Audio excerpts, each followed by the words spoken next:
Hi there. If you know the feeling of just being unhappy with where you are in life, with how things are going, and just the hopelessness that can come with, and the anxiety sometimes that you can feel, and especially when it looks like everyone else is moving and you're just stuck.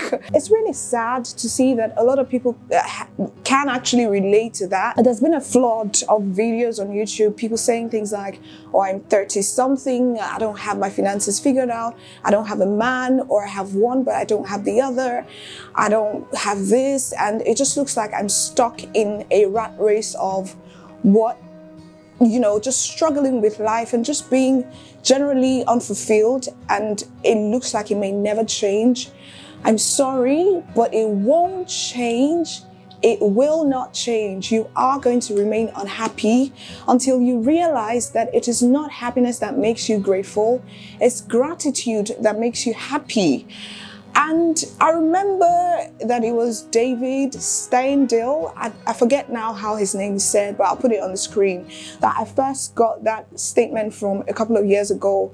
And the way that broke itself down as I digested it was very, very profound, because it struck me that when you wait for things to go well so that you are happy and thankful, when you wait to receive something so that you're thankful for it, not only will you be unhappy when you don't get it, you will never truly be happy. On the flip side, if you decide right now to be grateful for the things that you have, however little, however big, however in between, you will be surprised to find that there's probably more working for you than working against you.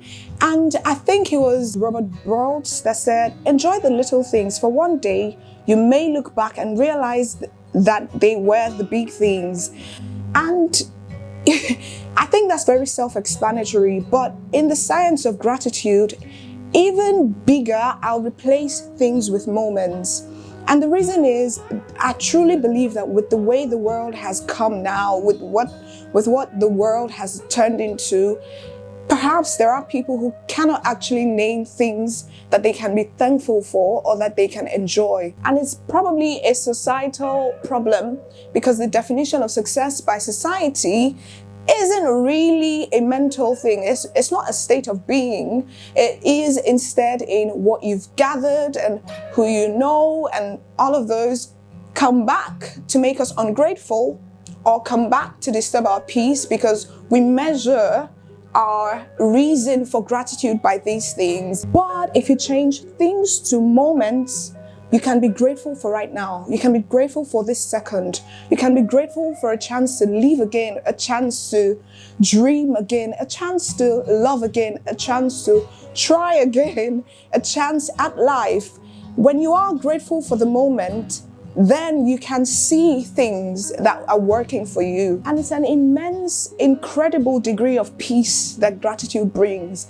You live out of an abundance of heart. But it's really the mindset of gratitude that makes you thankful and happy. And I know that is a restatement rather, because gratitude probably means thankfulness. But what it is that when you are grateful for the moment and the chance, then you will notice how many things are in your favor, how many things that you can name. But you see, that 10% or 40% or even 100%, if you're looking from the perspective of things that are not working, will rob you of the state of peace that you require to actually make progress.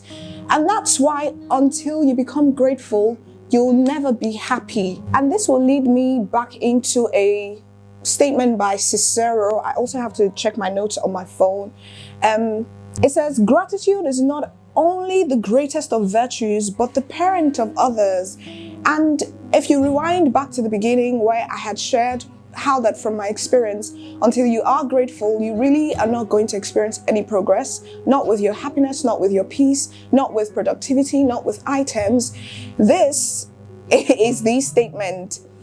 Because how does anyone function well when they're not at peace? It's almost impossible. Productivity is at an all-time low when you feel like you don't have enough to work with. And allow me, I think it was Judge Judy, I'll probably have to find the clip that I saw that was talking about how that if you don't make it in your 20s, you can make it in your 30s. If you don't make it in your 30s, you can make it in your 40s.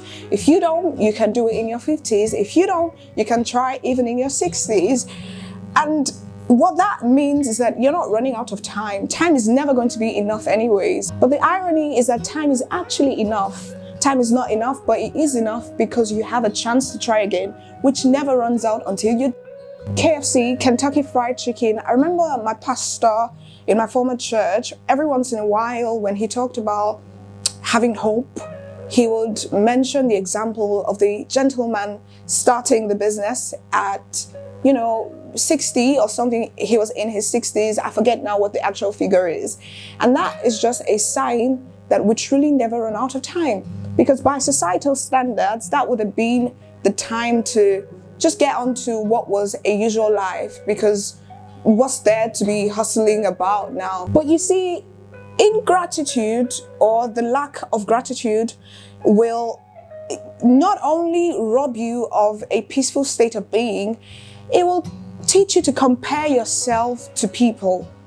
And there's never going to be a basis for comparison in life. And the reason is that to compare any two things or any two people, they must have been born at the same time. They must have grown up in the exact same environment. They must have had access to the exact same things. They must have done this at the same time, done that at the same time.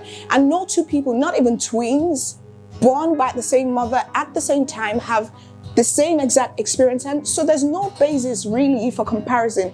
But ingratitude will cause you to focus on what someone else is doing or someone else is having, and by extension compare what you have and what you're doing to what they have. But gratitude, on the other hand, has a magic of making you operate out of abundance, because it blindfolds you to the things that you don't have, and not in a bad way, in a way that causes you to now be able to work towards having them if you genuinely wish to have them. I used to have a friend in uni during my undergrad that used to always say, there's enough space in the sky for every bird to fly.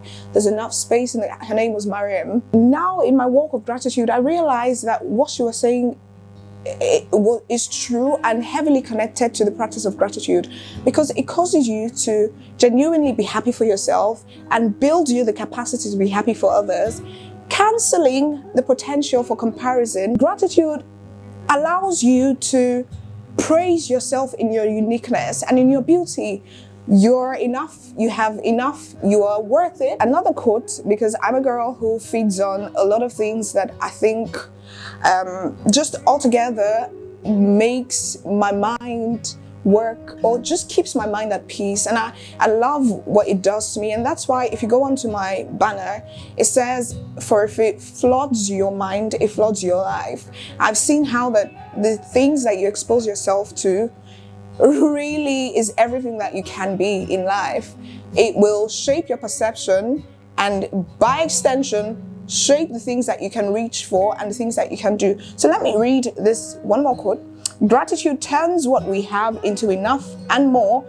It turns denial into acceptance, chaos into order, confusion into clarity. Because now you can see the things that are working. You can see the things that are good. Let me tell you, life is unfair, and unfair things will always happen, whether you are good or bad.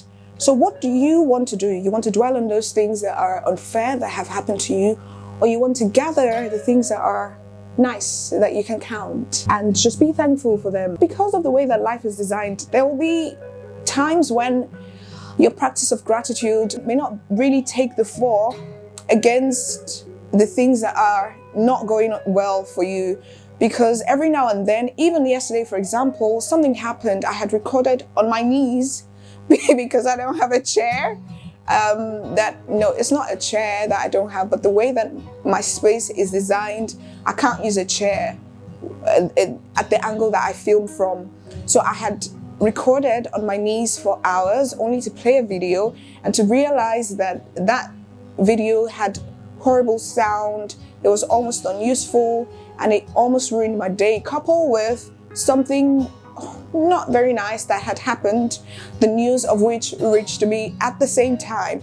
So I was again unhappy. Naturally, that happens.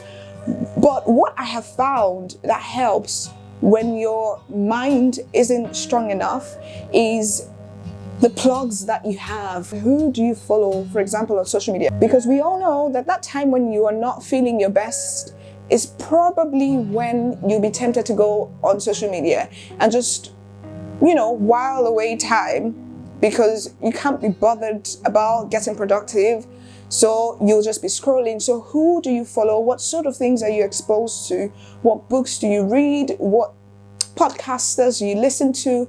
What are you exposed to? Because yesterday, for example, what helped me was as soon as I slipped into my unhappy state and I went on my phone and I went on social media, because of the sort of people that I follow, the algorithm brought a message that rolled me back into gratitude. And so soon enough, I thought, well, I have a chance to create again. I can make another video. And if the audio is bad again, I can make another video. And if that audio is bad again, I'll make another video. Hopefully this one is not bad. And even if it is, hopefully we can salvage it and it can go out and bless someone. Lastly, did you know that science has actually linked the practice of gratitude, well, to the same things that we've been talking about? But when you are grateful, dopamine and serotonin, which are some of the hormones that are responsible for your feeling good, are released, because that excitement goes into your brain and your brain triggers the organs that are responsible for the production of those juices, shall I call them, and so your mood brightens up. So it's not even just that I've experienced it or that I have friends who have experienced it, or that there are writers or scholars, philosophers who have experienced it or have researched it. Science also now backs this up. And I'm going to leave you with an acronym I got from a gentleman, Quick. He's called Quick.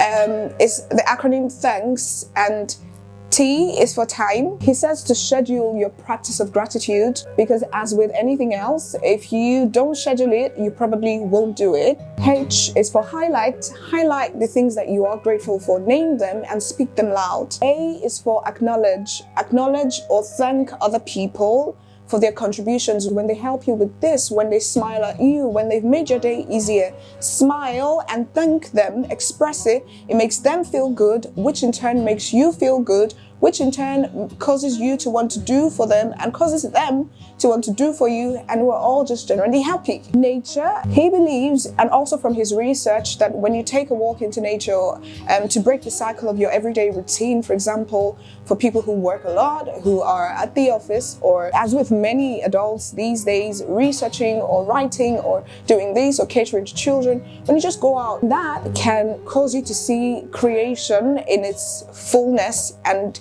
trigger gratitude. K is for kindness. When you are kind to people, you are happy. I think it's Pastor Lori Idahosa that has, I don't know if she still has it there, but there was a time when the only thing in her bio was the heart beats the happiest when it beats for others. I wonder how this has come to mind, but I just would look into her bio and be reminded to do something for someone around me.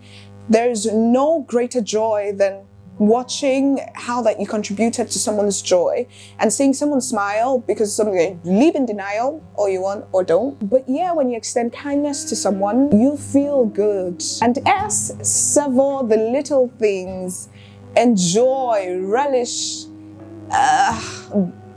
let the little things take you away. Right now, even in the spirit and in the practice of gratitude, you can think about things that you are grateful for. As I'm speaking to you, you can maybe even put them in the comments. I'm grateful for life. I'm grateful for, as we've said, this moment. I'm thankful for now, and I'm hopeful for the future. I'm very thankful for my father. He's a very loving man. I have a job that gives me something with which I can put food on my table, wear some clothes, I can show up again the next day at work, I can go to church. It may not be the best job, it may not give me the best amount of money, but I am thankful for it. And as I wrap up, I just want someone to think to think and to be thankful so that you are able to be at peace and to be happy and to give it another go. My name is Yewande Badru and I enjoy sharing my thoughts. I enjoy sharing especially the thoughts that help me, and beyond thoughts, the things that I stumble upon that I find very, very helpful and that I think can provoke thoughts in you as well, because I go by a mantra that I have written down in my books. For if it floods your mind, it floods your life. Please subscribe. Bye.